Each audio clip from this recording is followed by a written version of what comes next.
Alright, so let's see what we got. Okay, so this is a subway line.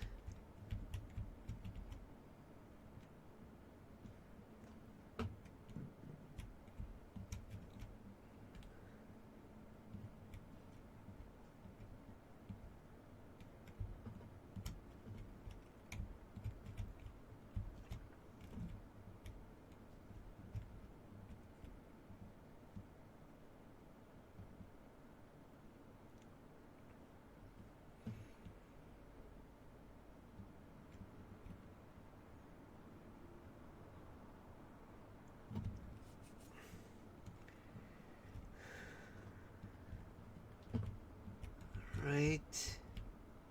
Now what, you ask? Okay. So right now, I gotta set myself up with some boundaries for myself. Gotta remove this part here because we're done with the elevators. We don't need more of those. Definitely don't need more of those.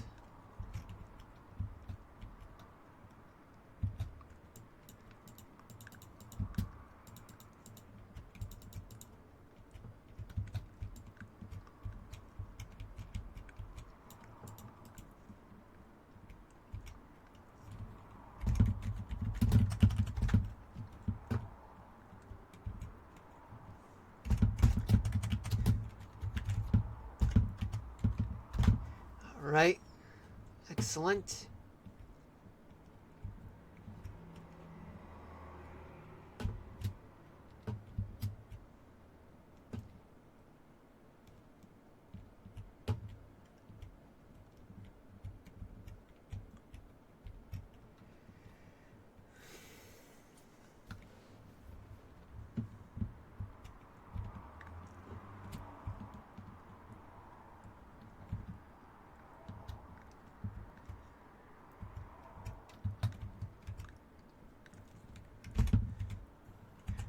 Wait a second.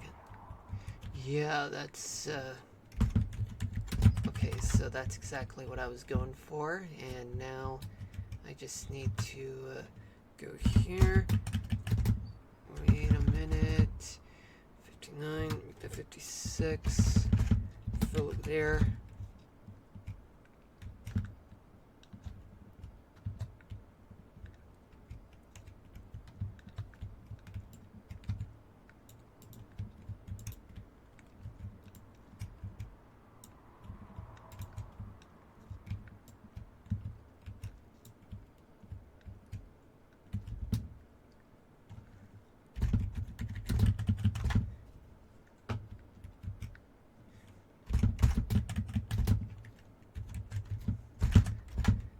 Excellent.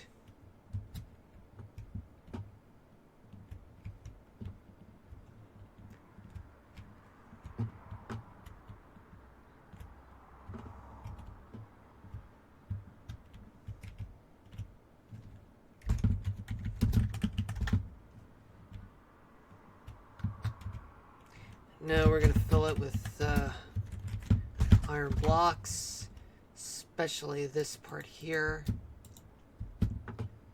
And get rid of, oops, didn't mean to do that. These type of blocks.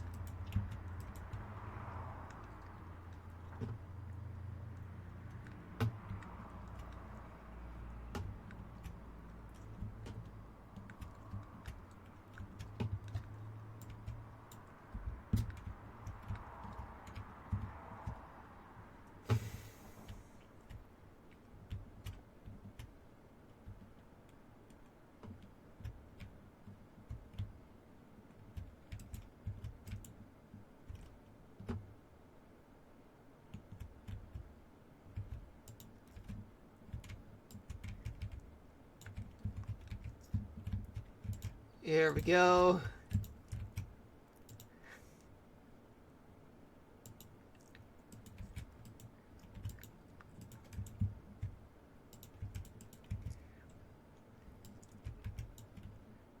Okay.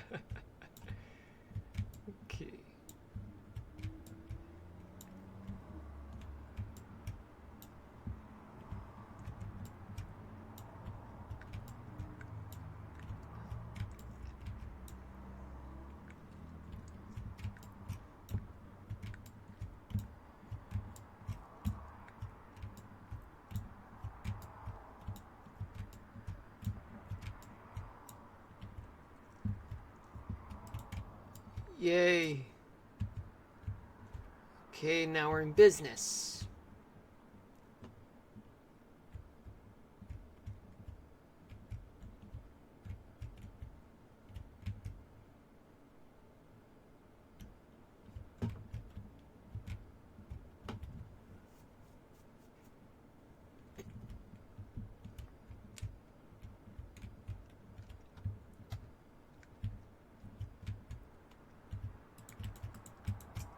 Yeah, this part goes downstairs.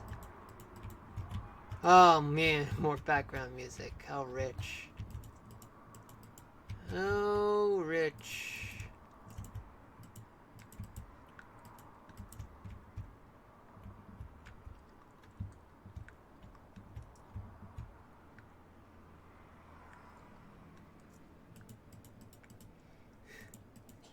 Oops, didn't mean to do that.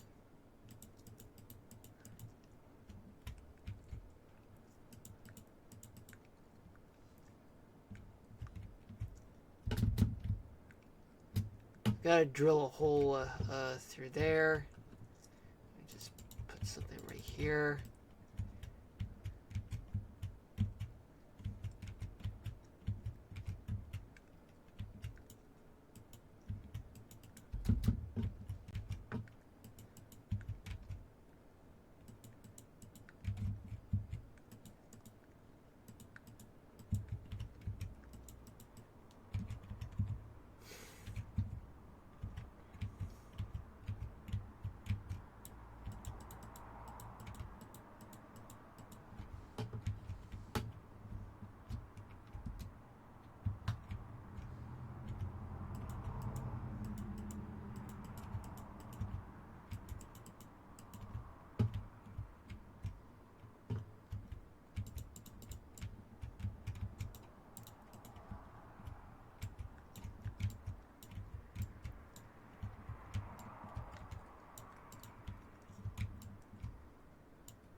Yeah, we can get started on putting some blocks of iron right here.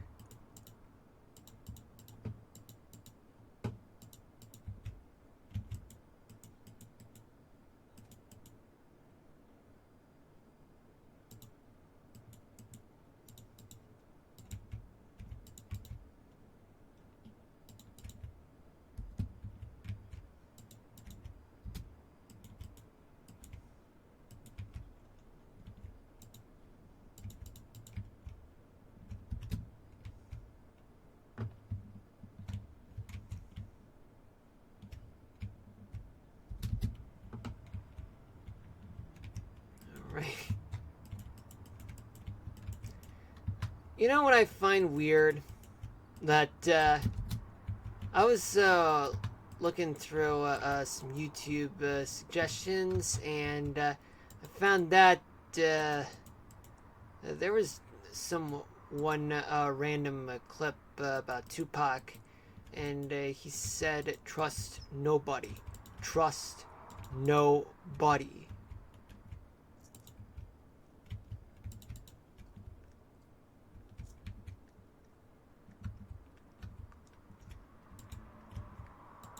I mean, I don't know what's the purpose in that, but it's something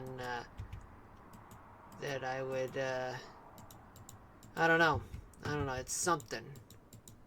Something that has to do with distrust and stuff.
Boom.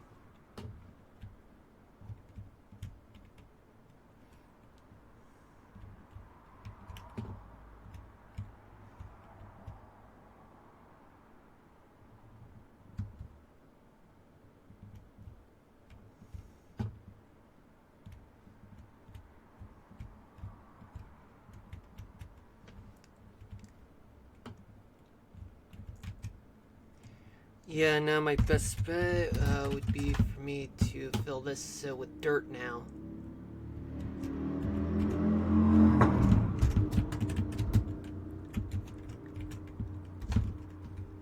There we go. Hold on just a moment, folks. Got a little chore to do for myself. Just gotta wait a moment. Alright. I'm gonna do my little magic. That little magic. Just let me, okay. That little magic is called this. They're called spam bots, and spam bots are not welcome. No robots allowed, unless if I'm able to program them. No robots. Kind of like Detroit Become Human for some reason. I don't know why. It's becoming like that. I played the game, and boy, I really sucked at it. Really sucked at Detroit Become Human.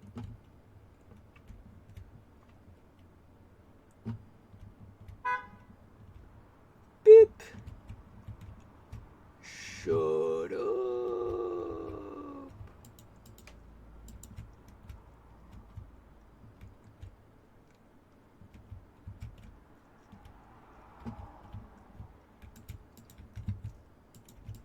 Do do do do do do do do do do do do do do. Dum dum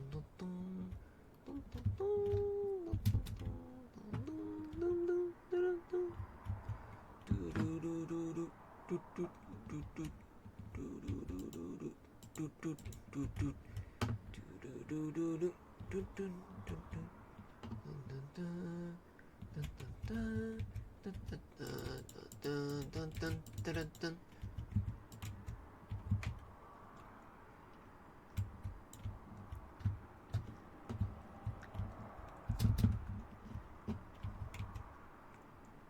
Boom, boom, boom.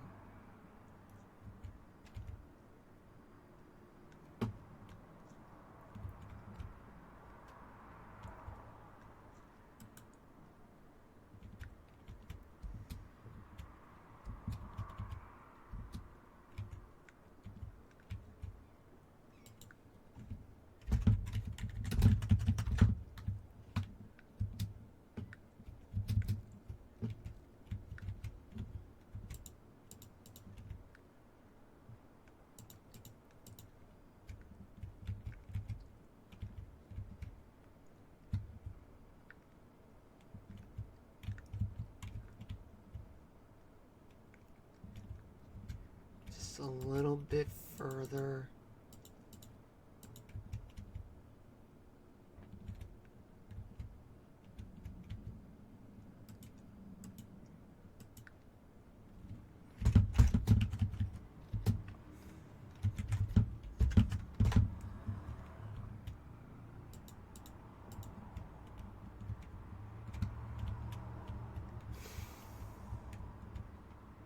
Here we go. Okay.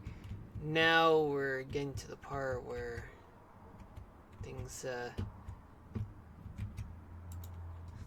get more interesting. Gonna fill this with oops. Smooth stone slab. Good. And now let me focus on what's going on here. And put it up there. More background music.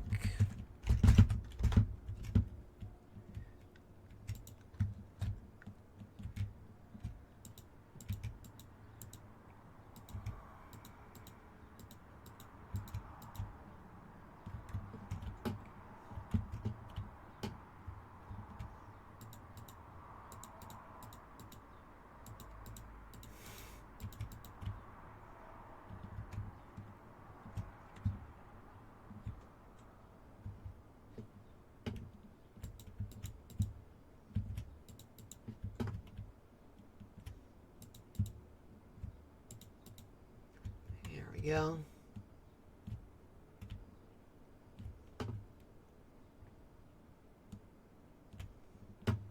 Yeah, this is the latest station.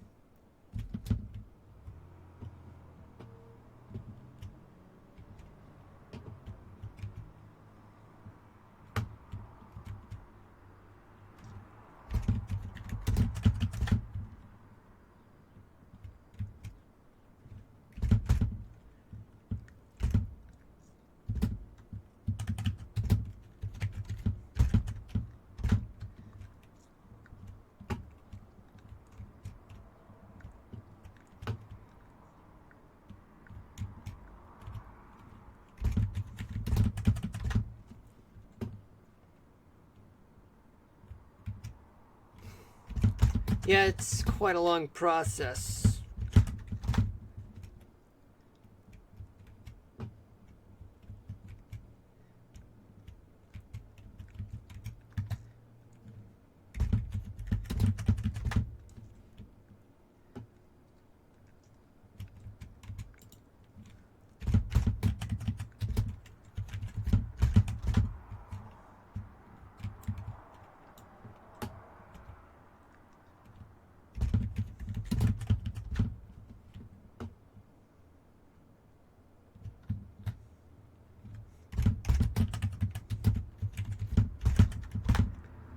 There we go. Now I gotta go downstairs and figure out what's next, but first things first, just need to fill up here.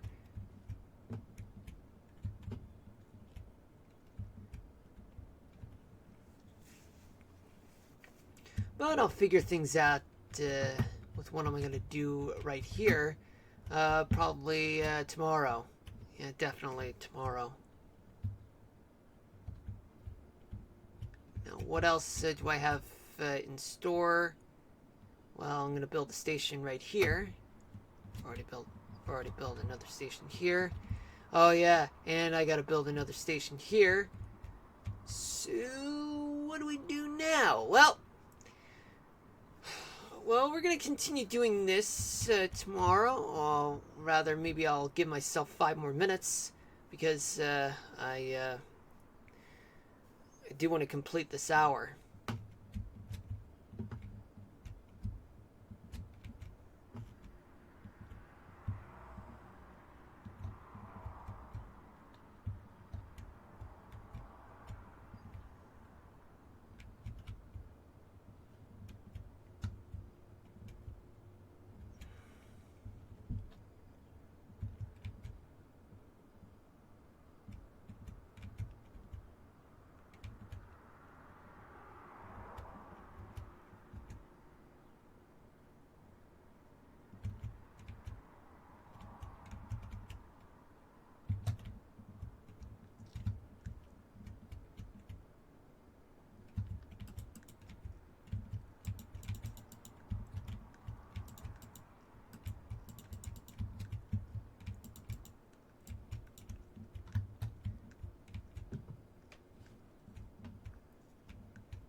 Okay, now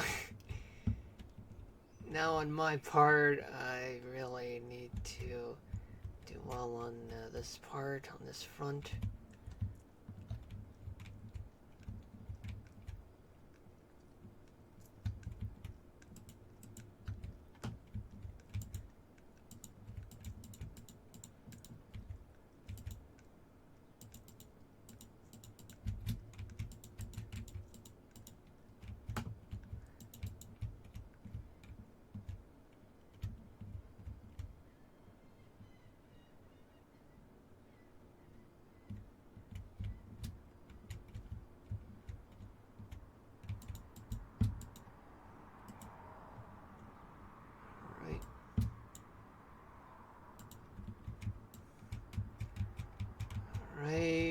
so now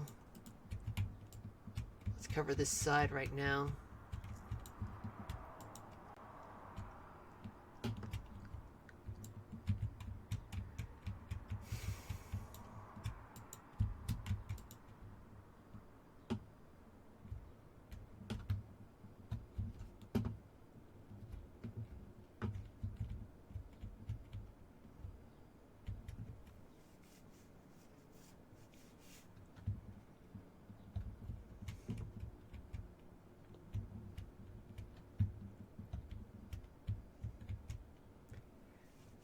Yeah, I plan on creating steps,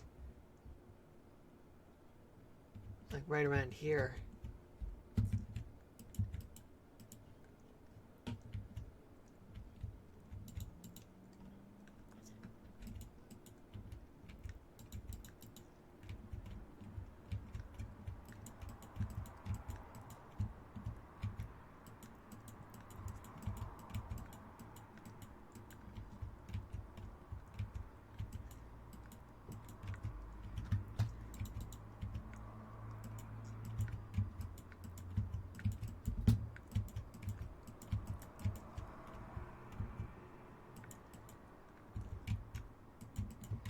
Right?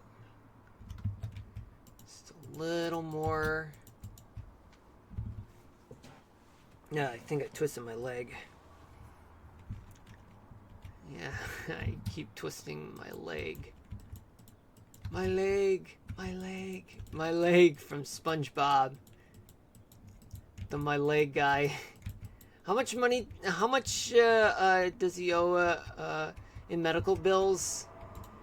Has anyone kept track of the my leg guy owes in terms of his medical bills? I bet it's so much that that it won't be enough for him. I don't know. I don't know. All I know is that he is in debt. He's totally in debt.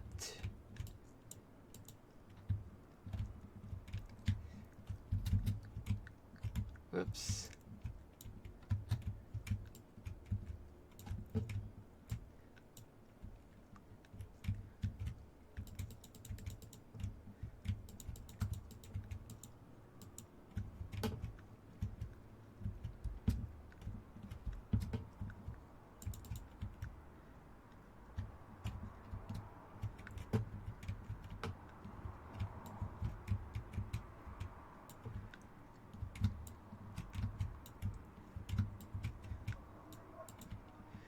More background music. That's fine. That's fine. Not really. It is not fine. It is so not fine. Alright. Yeah, just let me light up this place.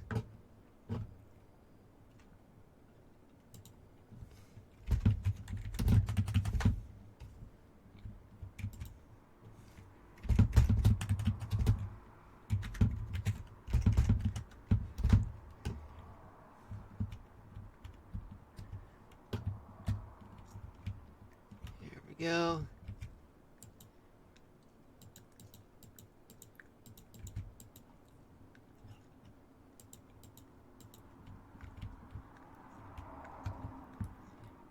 Help me, help me, help me.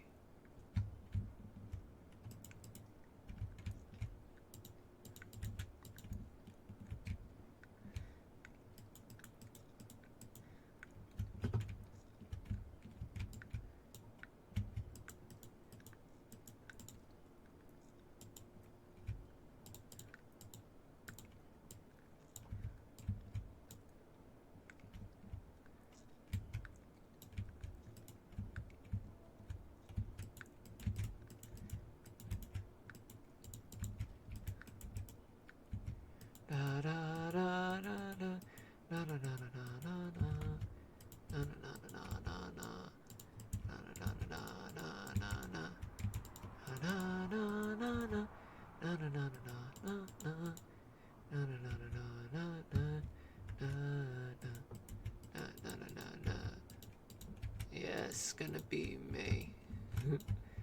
JT from sync.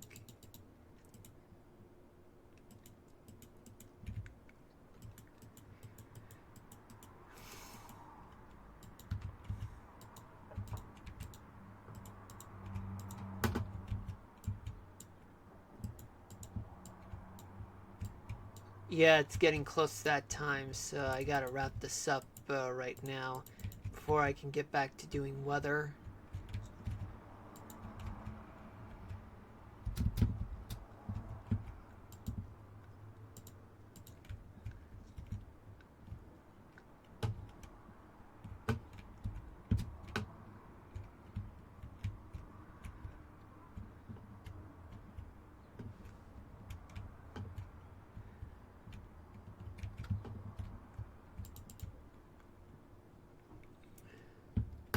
Right.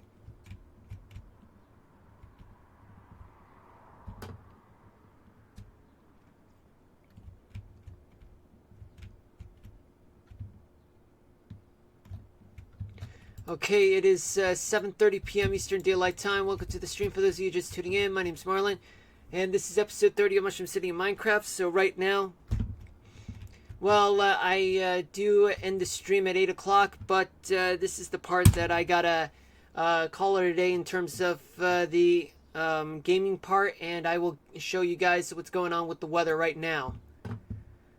And for those of you who just got here, I deeply apologize for that, but we'll come back to the gaming part at 6 to 8 p.m. tomorrow.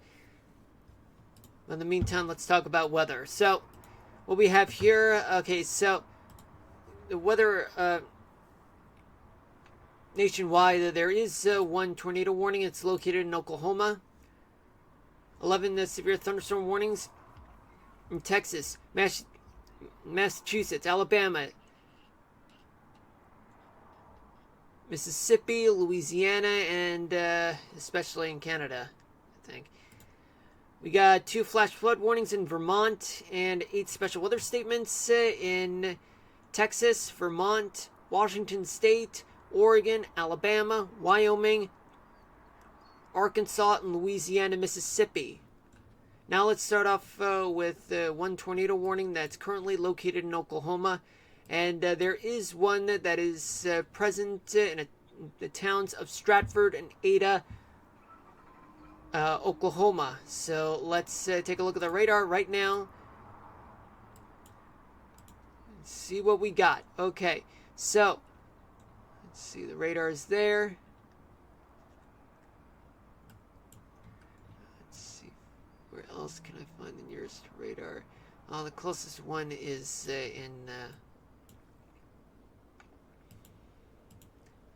in Oklahoma City. Alright, so we do have a cluster of thunderstorms. Hardly I consider that as a kink, but I see storm chasers are present and are on the scene right now. And well, let's see what we got in terms of radial velocity.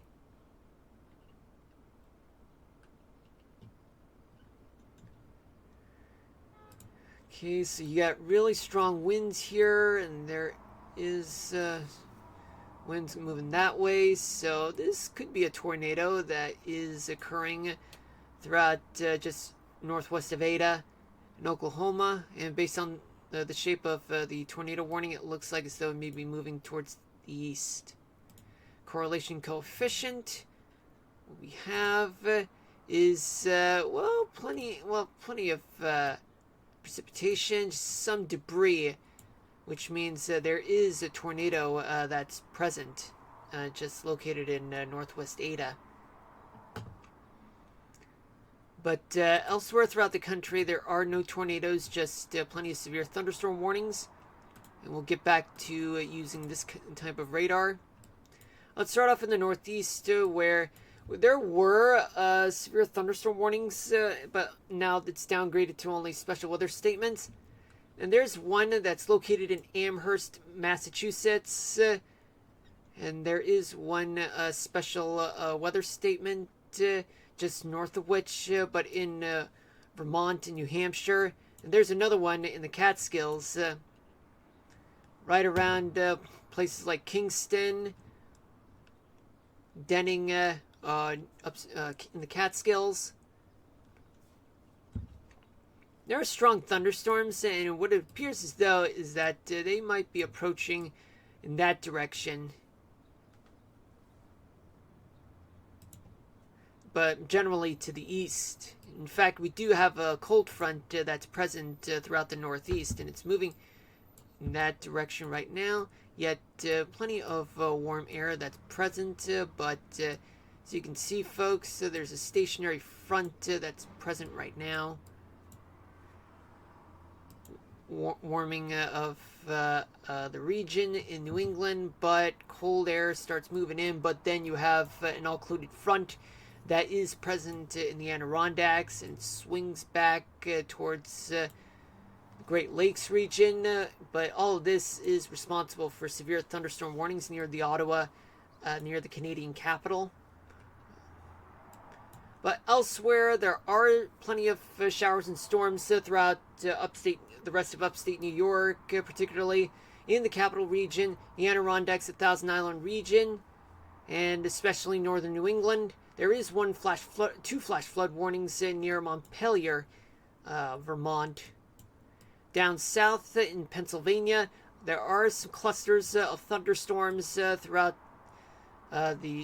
much of the state, and they're moving towards the east. And there is one area of showers and storms just near Morgantown, Fairmont, and Kingwood, West Virginia, and in the western tip of Maryland, just anywhere west of Cumberland, Maryland. Elsewhere, cold front extends southward, but there are no chances. There's no precipitation right now in Virginia and the Carolinas, especially much of Georgia and much of Tennessee. Florida, well, there are a few clusters of thunderstorms just located in the Everglades, just west of Miami and Fort Lauderdale. Plenty of showers, plenty of thunderstorms in the southern part of Alabama, with one severe thunderstorm warning just southwest of Greenville, Alabama, and one special weather statement just right between Selma and Montgomery. There are plenty of thunderstorms and showers just located in central Mississippi, with one severe thunderstorm warning located north of Vicksburg, approaching Jackson, Mississippi.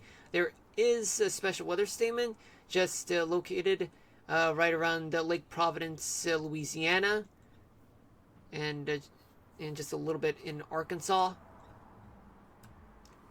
But overall, much of Louisiana is clear, with the exception of northern Louisiana. But in southern and western Arkansas, it's mainly wet. Now we go towards Texas. And Texas, well, there are plenty of severe thunderstorm warnings. One is located just northwest of Austin. Another one is located just south of Dallas. Another one is in Denton, just north of the Dallas-Fort Worth area. And then it extends towards the Red River and then crosses into Oklahoma. One special weather statement is also present just north of San Antonio and northwest of Austin. There is another special weather statement in the Panhandle in a town called Pampa, Texas. But there is still one tornado warning that's still present. Yeah, just miles southeast of Oklahoma City. But overall, it's mainly stormy throughout much of the Sooner State. Just a tiny bit of showers in southwestern Oklahoma, just south of Joplin, Missouri. Elsewhere, much of the Ohio Valley is clear, but in northern Michigan, it's mainly wet. But in the upper peninsula of Michigan, some parts are experiencing some freezing rain, sleet, and other types of frozen precipitation. There are showers just north of Minneapolis, St. Paul, yet it extends up north towards International Falls. But clusters of storm. Hold on. So sorry about that. There are a few clusters of thunderstorms throughout southern and even eastern Kansas, but only just southwest of Topeka. There are thunderstorms and showers throughout places well, they're mostly in western Nebraska, but tiny bits of showers are located just north of Grand Island. And there are thunderstorms just south of Rapid City, South Dakota. It's dry in North Dakota. Then we move on towards the Northern Rockies, Bitterroot Mountains region, where there are plenty of showers and storms throughout the region. And that includes Yellowstone National Park, but there are tiny bits, particularly in the mountainous parts of Yellowstone, where there are some frozen precipitation in the form of freezing rain and sleet, and also plenty of showers. They're somewhat widespread throughout the Great Basin, especially Salt Lake City, much of Nevada, and even northern Arizona. And down in Colorado, well, there are plenty of showers to go around, even in parts of the Rockies, but mostly it's in eastern Colorado. California, it's wet in some areas of Death Valley, and snow showers are located in some parts of Yosemite National Park. Otherwise, some showers pockets of showers are located in the Central Valley, California, just outside of Sacramento, and also as well as in the Sierra Nevadas, just to the northeast of Sacramento, right near Lake Tahoe, Carson City, Reno area. And there are some few showers and storms right around Eureka, California, and Medford, Oregon, and mainly the coastal, the windward side of the Cascades, stretching from northern California up north to the Canadian border. It's wet, but also as well as the leeward side of the Cascades, it's also wet with some thunderstorms as well. But there are three special weather statements: one in Oregon, and the other one's in Washington State. There's plenty of action in the South, like Texas and Oklahoma, but even the interior Northeast is also getting plenty of storms, and as well as parts of the West. Now, what's going on? All right, so let's take a look at the temperatures right now. Let me refresh the page. Okay, so currently right now, let's start off in New England, where temperatures are in the 50s and 60s for the most part. And the same story in upstate New York, but much of New England does have calmer winds, but along the lake shores, it's just a bit windy, with winds blowing from the west at about 20 to 30 miles an hour. But in the New York City area, it is quite warm, which explains why the cold front's going to move in. It starts lowering the temperatures to about the mid-60s as we move in towards that later tonight. So the winds are moving 10 to 20 miles an hour, and especially New Jersey and the Poconos. Throughout that part of the Northeast, temperatures are in the upper 60s, mid 70s, just ahead of the cold front. And it's going to move in and lower the temperatures to about upper 50s to low to mid 60s up until tomorrow, but we'll get to that in a moment. Don't want to spoil it for everyone, but elsewhere in western Pennsylvania, like Pittsburgh and Erie, temperatures are in the 50s and 60s, especially West Virginia. West Virginia temperatures are in the 60s to low 70s. Places like Maryland, the Delmarva Peninsula, the busy parts of the Baltimore, Washington area, temperatures are in the 60s to mid 50s. Winds are blowing from the west in both Virginias. In West Virginia, they're blowing at up to 20, 30 miles an hour. Virginia up to 20 miles an hour, especially in Washington D.C., Delmarva Peninsula, Maryland.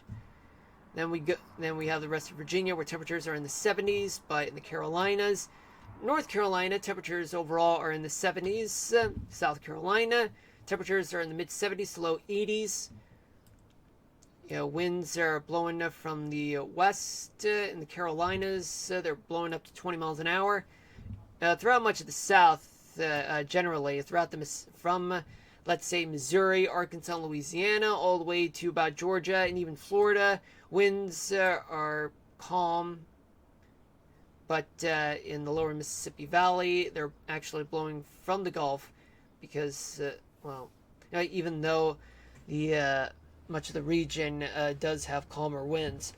Temperature-wise, in Georgia, they're in the mid-70s to mid-80s.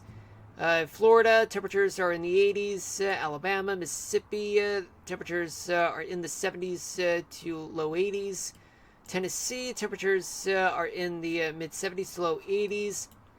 Louisiana, temperatures are in the 80s. Arkansas, temperatures are in the 70s to low 80s. In Texas, well, some parts of Texas do have calmer winds, but western Texas, winds are blowing up from the southwest at up to 30 miles an hour in some places, but a little higher. But on the Gulf side, winds are blowing onshore, blowing towards the coast, and they're blowing about up to 20 miles an hour. Now, temperature-wise, in Texas, they're in the peninsula, temperatures range from the 80s to low 90s. In the west, temperatures are in the upper 80s to mid 90s. In the south, temperatures are in the 80s along the coast, 90s inland. Houston and eastern Texas, temperatures are in the 80s, but in northern and eastern Texas, like Dallas, Fort Worth, temperatures are in the 70s to mid 80s. And in Oklahoma, well, some parts of the state do have calmer winds, but elsewhere they do have winds of up to 20 miles an hour blowing from the southeast. But temperature-wise, they're in the 70s and to low 80s. Now let's go here in the Ohio Valley, where temperatures are blowing. Well, winds are blowing from the west generally, and they're in some areas like in Illinois and Indiana, they're calmer, but elsewhere like Ohio and Kentucky on the eastern side, they're blowing at about 20 to 25 miles an hour.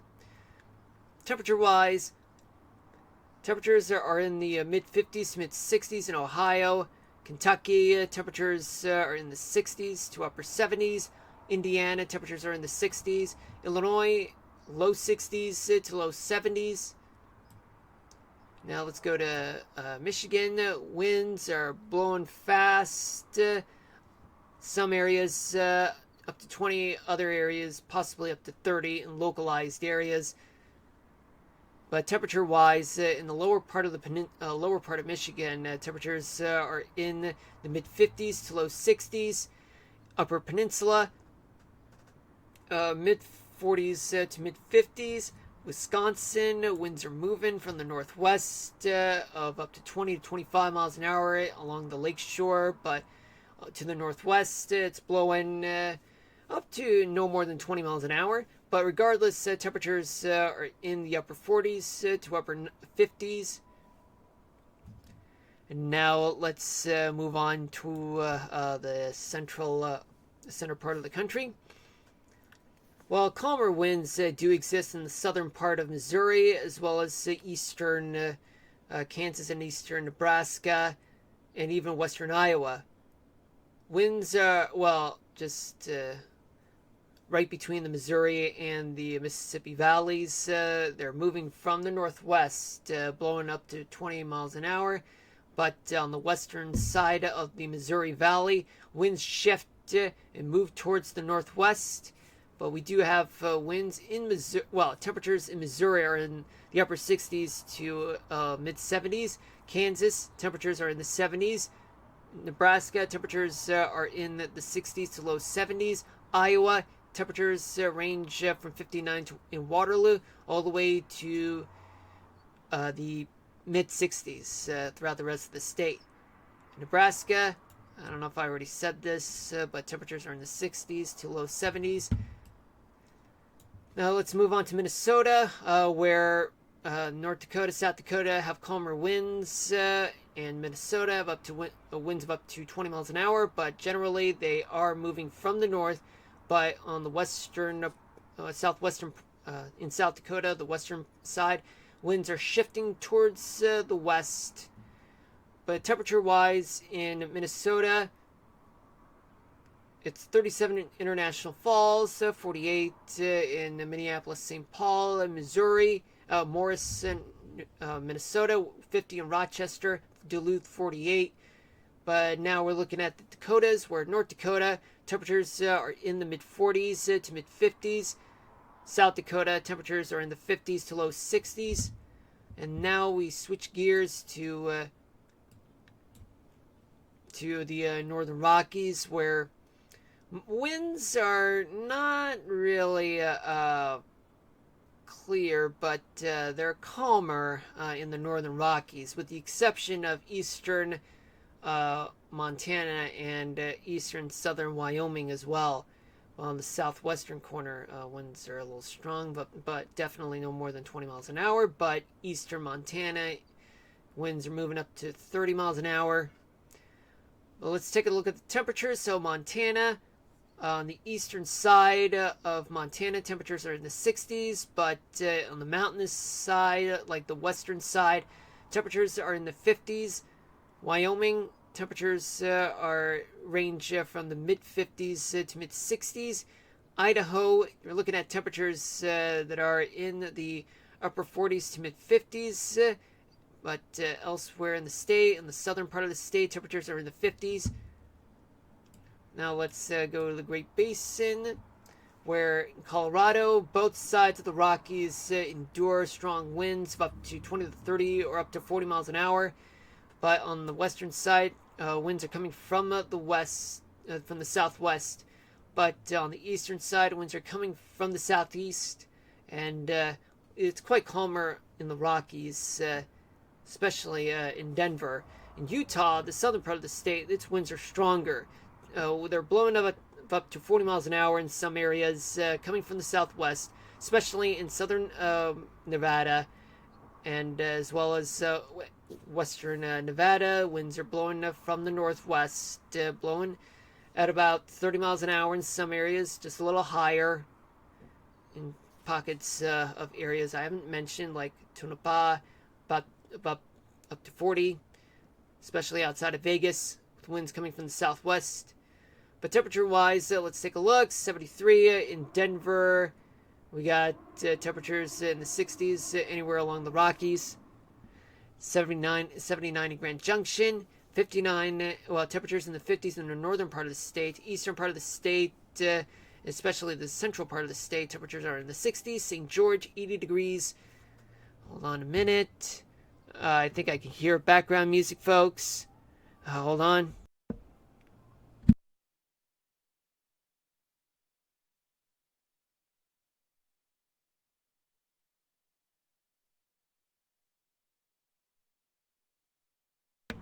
Okay, I'm back. So temperatures in Nevada actually range from the mid 40s to mid 50s, upper 50s throughout much of the state. Las Vegas, 80 degrees. Then we move down south in the desert southwest, where much of the region in Arizona and New Mexico, winds are coming from the southwest, blowing about up to 20 to 30, some areas 40 miles an hour. But temperature-wise, in the northern part of the state, temperatures are in the low 70s to low 80s. Southern part of the state, temperatures are in the upper 80s to low 90s.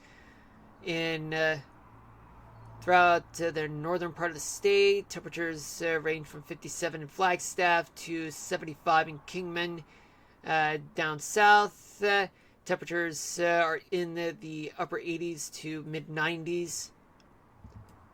Let's go to California, where winds are stronger in the Mojave Desert, Death Valley. And they're blowing from the coast right along from San Jose down to Bakersfield and then towards Las Vegas. So it's more like a trail, and it may not be seen as a coincidence for some reason. I don't know. But in the Sierra Nevadas, winds are calmer, especially in the coastal portions of Southern California. Let's look at the temperatures. So 82 in Indio, 61 in San Diego, 64 in LA, 79 in Bakersfield, 77 in Fresno, 66 in San Jose, 77 in Sacramento, 79 in Chico, 75 in Redding, 53 in Eureka. Now let's go up north, where on the leeward side, winds are blowing from the northwest. Well, actually, start off from the coast. Winds blowing at up to 20 miles an hour. And once it crosses the Cascades, it increases its winds just by a little, just up to 30 miles an hour in some areas. But then after that, it just dies down by the time it reaches the Bitterroot Mountains and the Great Basin, in some parts of the Great Basin. Temperature-wise, we do have overall temperatures in the 50s to low 60s. Washington State, temperatures are in the 50s to mid 60s. Now let's take a look at gusts as an overall picture, just to get a sense of what we're dealing with, folks. Okay. Stronger winds are located throughout West Virginia, the Ohio Valley, anywhere behind a cold front. And it stretches from Lake Ontario down to the Carolinas and Georgia. And there are another set of gusty winds located in the desert southwest, the Great Basin, and as well as parts of the Pacific Northwest, particularly in the Cascades. And it all has to do with wet weather anywhere that's behind a cold front. Now let's take a look at humidity. Plenty of humidity right in New England, especially in lower Mississippi Valley and in eastern Texas and Oklahoma, as well as parts of the Great Basin and the Cascades region. Now let's take a look at what's going on throughout in terms of rainfall accumulation. Hold on.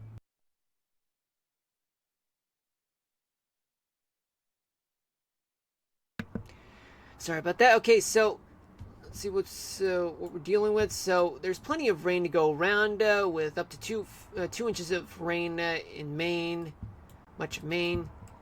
Let's take a look in northern Mississippi and northern Alabama, especially in southwestern Tennessee. Rainfall is up to 2 to 3 inches, estimated to be 2 to 3 inches, about 1.5 inches, just located in eastern Texas. Central Oklahoma, up to 1.5 inches.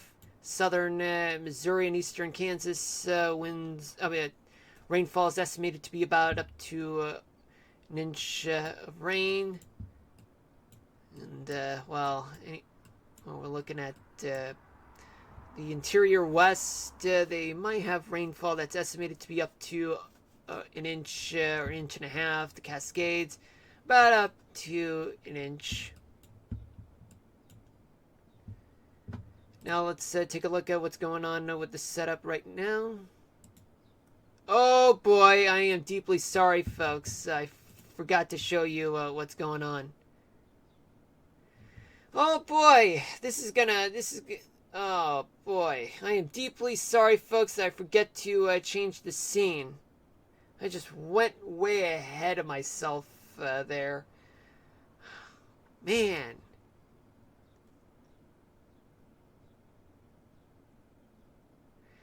Oh boy, yeah, I wouldn't recommend this to anybody. Yeah, I should probably set up next time next time I should get like a stream deck, or something, just for me to rather just keep things in mind. Oh boy. I deeply apologize for that, folks. Okay, so what we got here, okay, so plenty of rain. Just so that you guys know, there's plenty of rain in New England, the lower Mississippi Valley, the the interior West, and humidity-wise, plenty of humidity in New England, lower Mississippi Valley, parts of the Cascades region. Then gusts, plenty of gusts in the Ohio Valley, West Virginia, and the desert Southwest, Great Basin. And winds, well, you do have stronger winds in the Southwest, in the Great Lakes region.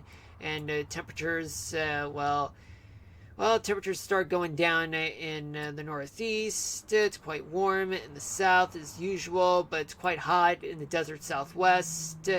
And it's getting chilly in parts of the Great Lakes region, and temperatures start dwindling just a bit with winds coming from the north in the northern plains region, and winds are calmer in the Rockies portion of the country, and in the northern Rockies, I should say. Winds are coming from the southwest in the desert Southwest, and from the northwest in the leeward side of the Cascades, or rather, you're getting an onshore flow, winds coming from the Pacific towards the Great Basin. So I deeply apologize for that, folks. Can't believe I just got carried away and not show you guys anything.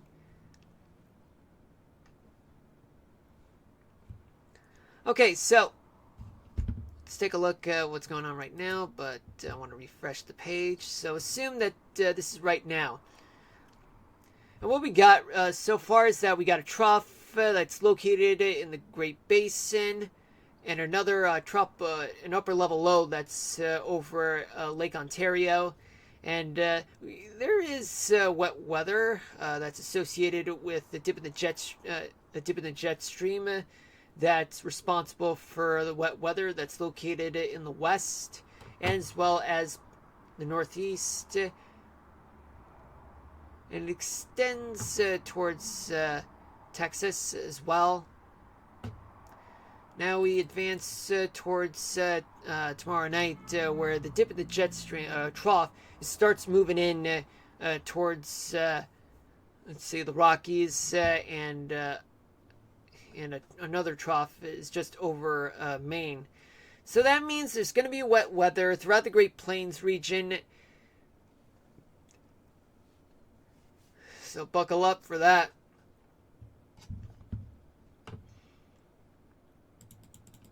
By Monday night, there will be a trough that's over the southern part of the Rocky Mountains. Another one just over the Canadian Maritimes, a ridge over the south, which means there's going to be severe weather that's going to occur throughout the Great Plains. And from what I can tell, is that there could be wet weather in Canada, but we won't worry about that. And especially the south, there will be severe weather. So we do have a trough that's going to occur over the northern plains, and that could, and as well as northern Montana. So all of that is going to lead to wet weather in the Midwest, the Ohio Valley, and the Great Lakes. But we'll check on that, folks, on Tuesday night. Oh, well, for Tuesday night. Now let's change gears right now to here.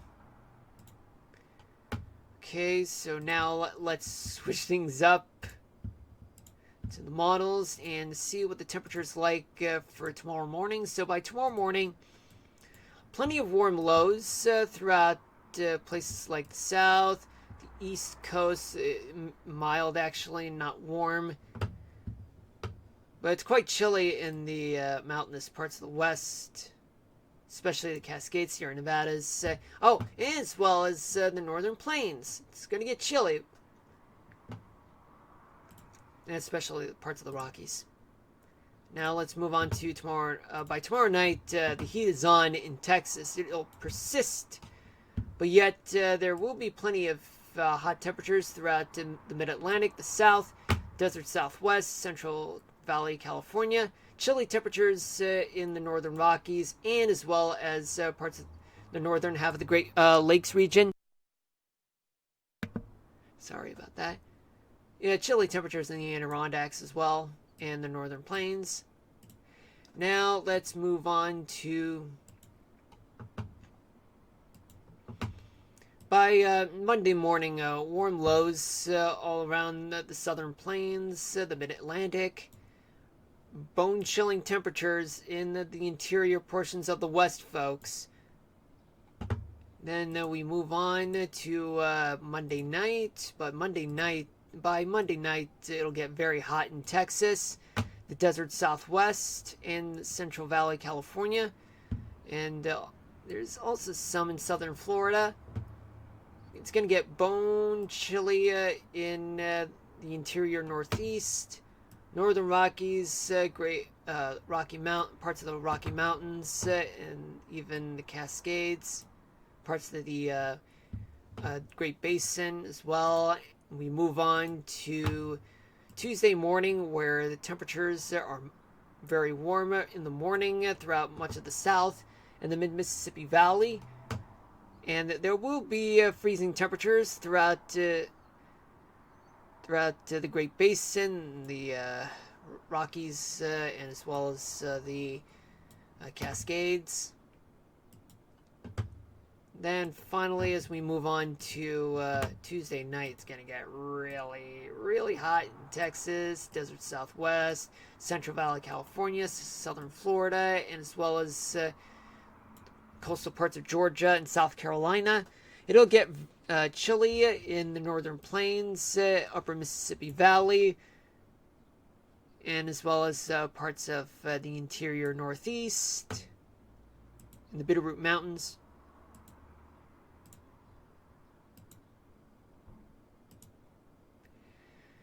So what about tomorrow morning? So by tomorrow morning, there's going to be plenty of moisture throughout the South.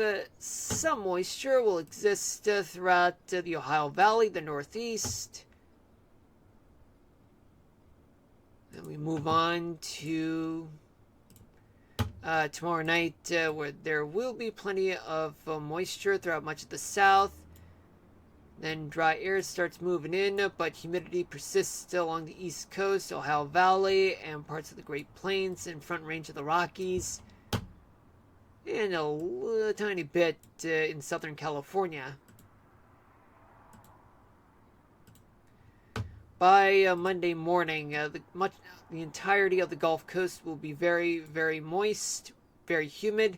It'll spread just a little bit north in the Central Plains and the Mid-Atlantic. Dry air starts moving into the Northeast, and just a little bit of moisture starts moving in towards the Desert Southwest. Monday night, excessive moisture starts moving in, creeping up throughout the Central Mississippi Valley, and more moisture will grow throughout the western throughout the coastal portion of the Pacific Northwest, plus the Bay Area.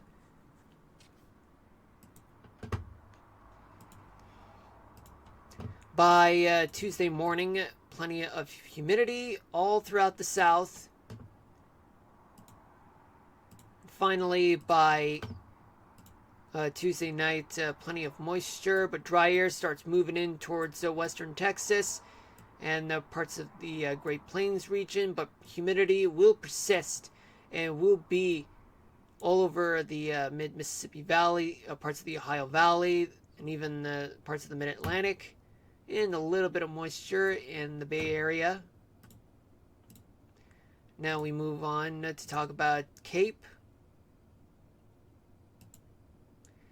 There's plenty of Cape to go around, a lot of Cape in western Texas. But the rest of the South, it's good enough Cape. Plenty of Cape. So we move towards tomorrow night. Widespread convection throughout much of the south, which could constitute to severe weather tomorrow. So this is going to be bad. Especially just some convection in Georgia, Florida, and even the Front Range of the Rockies. Then we move on to Monday morning, but there will be plenty of convection throughout the southern plains, the south, parts of Florida. Finally, well, not really finally. There's excessive CAPE throughout the Great Plains region, plus the mid-Mississippi Valley. But other areas throughout the south, just enough convection to cause thunderstorms, especially Florida and the southeast. Now we move on to Tuesday morning, where there's going to be some CAPE that's going to occur throughout eastern Texas as dry air starts moving in and moisture starts building up in the Carolinas and Georgia. What about by Tuesday night? There's going to be a lot of CAPE throughout the western Gulf Coast, going up to the Mississippi Valley, places like Illinois, and especially the Carolinas, even parts of Florida. Now, what about precipitation? So, precipitation-wise, let's take a look at it. Okay, so we got precipitation. So we got plenty of rain to go around in the interior Northeast, Great Lakes region, but in northern Minnesota and Lake Superior, there's some places will experience wintry weather. In the south, scattered showers and storms throughout the Gulf Coast, but in the interior south and mid-Mississippi Valley, plus the southern plains, there will be storms.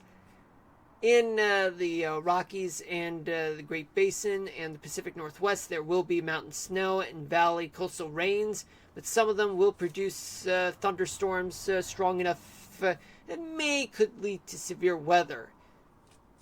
But along the California coast, there will be spotty to scattered showers.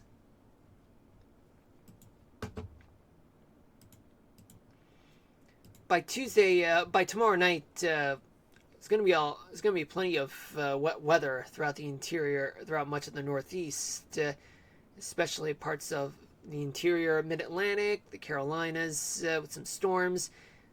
Great Plains will experience some storms as well, and the Rocky Mountains, showers and storms, and also mountain snow, especially in the Great Basin and parts of the Cascades. Spotty showers throughout parts of California.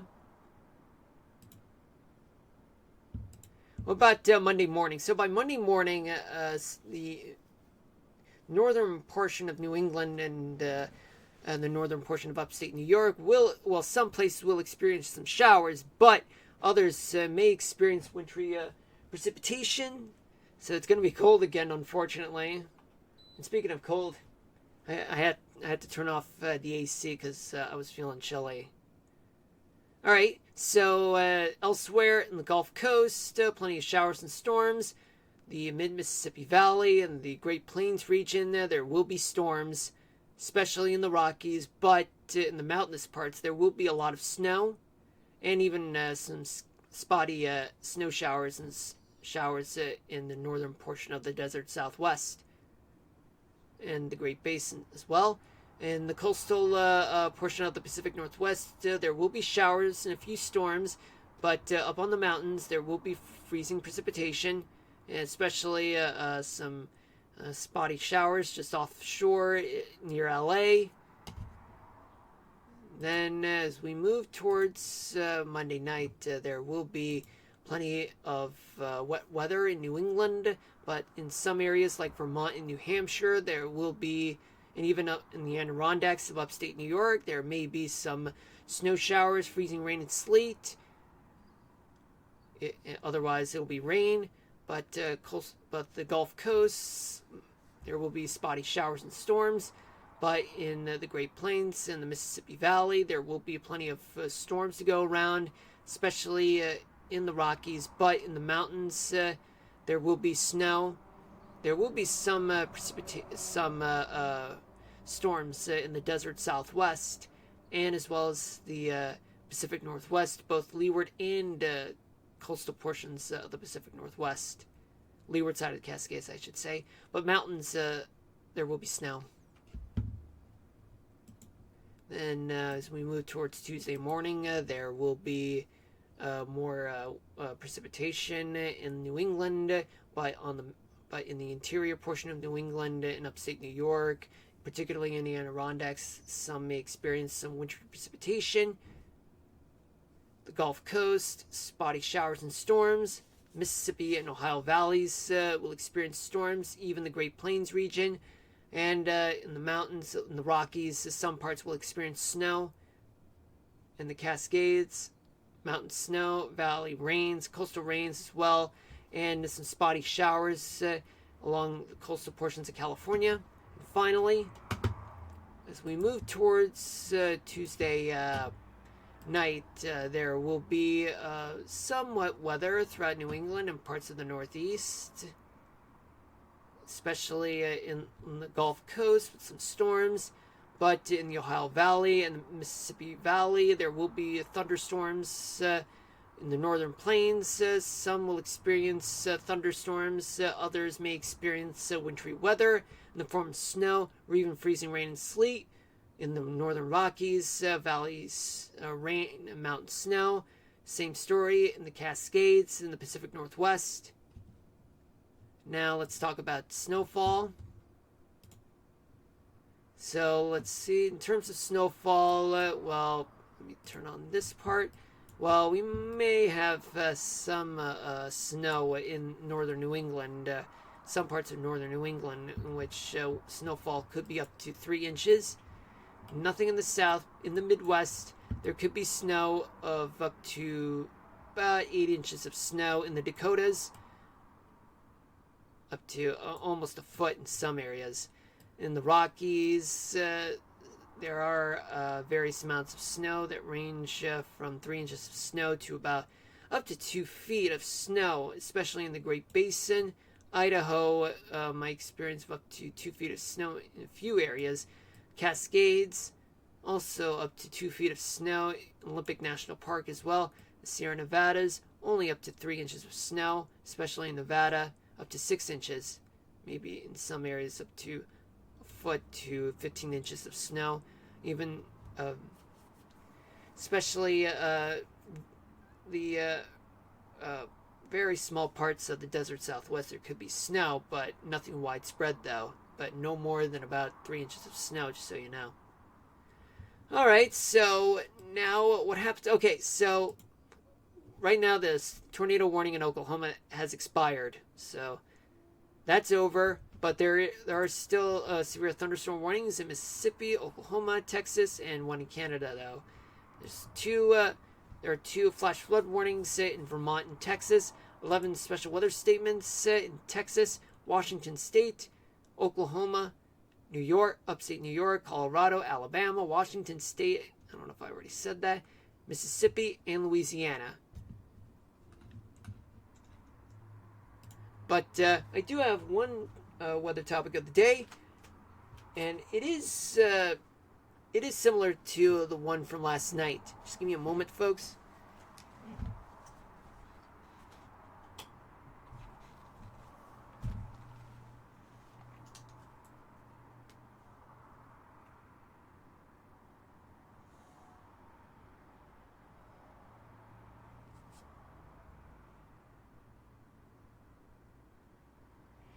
Okay, so the weather topic of the day happens to be, what do you do during a severe thunderstorm warning? To survive a severe thunderstorm warning, you would need to be in a secure location, and that you need to avoid things like damaging winds, large hail, and when it comes to pets, do take them with you. And if you're... Sorry about that. I thought I hear something, but actually there isn't. Alright, anyway. To survive a severe thunderstorm warning, if you're at home, just stay away from the windows. There could be damaging hail. Sorry about that. Thought I heard something again. Okay. During a severe thunderstorm warning, if you're at home, do take shelter at home. Stay away from taking a shower or washing your hands. Because it'll be like getting electrocuted in some way. And also stay away from the windows. There could be damaging winds and large hail. And do take your pets indoors and make sure the building is sturdy, especially when you're away from home. And stay away from large open rooms like cafeterias, gyms, or auditoriums if you're in school or at a workplace. And if you're outside, find the nearest sturdy building that would survive severe thunderstorms. But sheds and storage facilities are definitely not safe. Because also there could be trees that may fall on you, so don't risk doing that. And if you're in your vehicle, just stay there until the storm has passed. But if you do have a sturdy building nearby, just head over there, but don't risk going outside though. Alright folks, that's all I got. But I might go back and try to do it again, just so you know folks. But I mean, I could try it again, just so you know. Hold on, we're getting yeah, I think, oh no.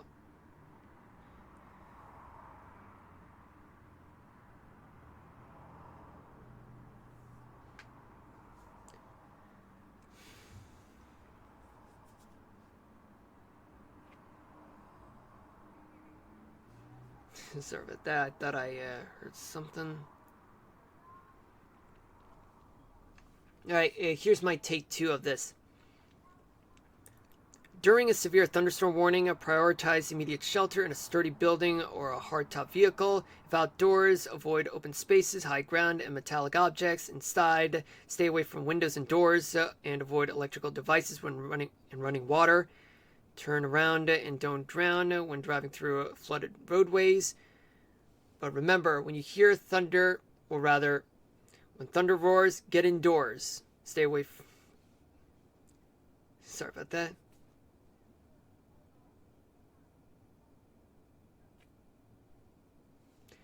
Okay, this is my final take.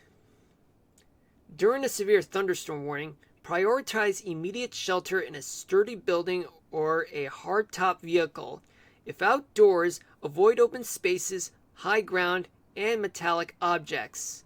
Inside, stay away from windows and doors and avoid electrical devices and running water.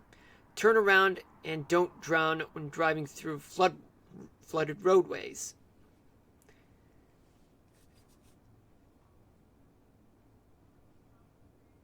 Alright, okay, fine, I'll make this final.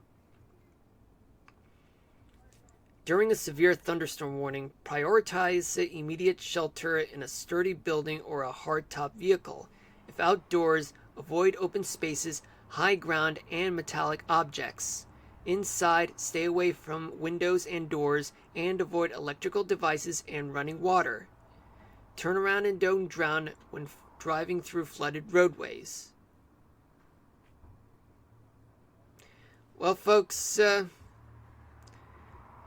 that's that. Okay, so I'll see you guys tomorrow at 6 to 8 p.m. I got a lot of things to do between now and then.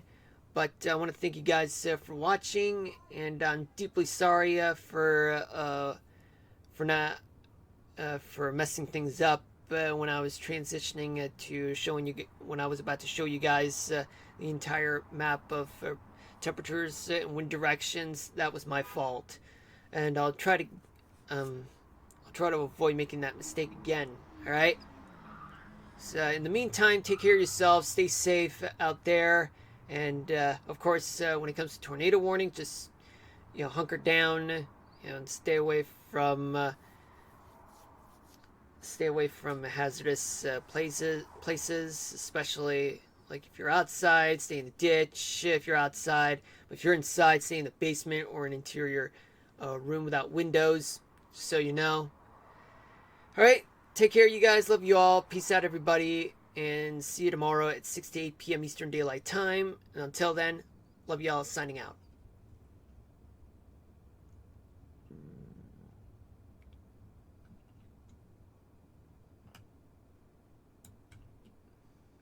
Oh yeah, I forgot to do this. Sorry about that, guys. Okay, fine. Here's my final take. During a severe thunderstorm warning, prioritize immediate shelter in a sturdy building or a hardtop vehicle. If outdoors, avoid open spaces, high ground, and metallic objects. Inside, stay away from windows and doors and avoid electrical devices and running water. Turn around and don't drown when driving through flooded roadways. Alright, that's enough. Alright, sorry about that, guys. Alright, I'll see you guys tomorrow for real. Until then, peace out. Signing out.